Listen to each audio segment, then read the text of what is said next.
ഇതിൻ്റെ ഭാഗത്ത് തെറ്റുണ്ടോ ശരിയുണ്ടോ എന്ന് എനിക്ക് മനസ്സിലാവുന്നത്. കാരണം അന്ന് മുതൽ ഇന്ന് വരെയും ആ പാവം പിടിച്ച ഒരു മനുഷ്യന് വേണ്ടിയിട്ട്, അല്ലെ ഒരു പുരുഷന് വേണ്ടിയിട്ട് പോരാടുന്ന ഒരു മനുഷ്യനെന്ന് പറഞ്ഞു കഴിഞ്ഞാൽ അതേ പേരിലുള്ള രാഹുൽ ഈശ്വർ എന്ന് പറയുന്ന ഒരു മനുഷ്യനാണ്. അയാൾ അന്ന് മുതൽ ഇന്ന് വരെയും സംസാരിക്കുന്ന രാഹുൽ മാങ്കൂട്ടത്തിന് വേണ്ടി തന്നെയാണ്. അത് രാഹുൽ മാങ്കൂട്ടം എന്ന് പറയുന്ന ഒരു വ്യക്തിയെ ഇഷ്ടപ്പെട്ടതുകൊണ്ടോ അയാളുടെ രാഷ്ട്രീയം ഇഷ്ടപ്പെട്ടതുകൊണ്ടോ അയാളുടെ ഒരു പൗരുഷമോ മറ്റൊന്നുമല്ല അതിന് കാരണമായിരിക്കുന്നത്. അയാളെന്ന് പറയുന്നൊരു പുരുഷനെതിരെ സ്ത്രീകൾ കാണിക്കുന്ന വൃത്തികെട്ട പരിപാടികൾക്കെതിരെ എതിർക്കുന്നതാണ്. നമുക്കറിയാം എന്തുകൊണ്ടാണ് ഞാൻ അങ്ങനെ പറഞ്ഞതെന്ന് വെച്ച് കഴിഞ്ഞാൽ ബോബി ചെമ്മണ്ണൂരിൻ്റെ വിഷയത്തിലും സമാനമായ സംഭവം തന്നെയാണ് ഉണ്ടായത്.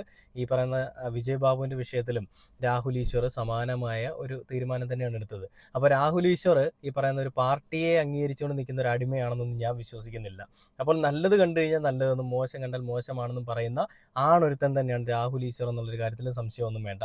നമുക്കറിയാം രാഹുൽ മാങ്കൂട്ടത്തിനെതിരെ സ്വന്തം പാർട്ടിയിലുള്ള ആളുകളും മറ്റ് പാർട്ടികളിലുള്ള ആളുകളുമൊക്കെ ഇങ്ങനെ കളിക്കുന്നത് എന്തുകൊണ്ടാണെന്നറിയോ? ഇപ്പം നമുക്ക് നല്ല അത്യാവശ്യം കുറേ MLA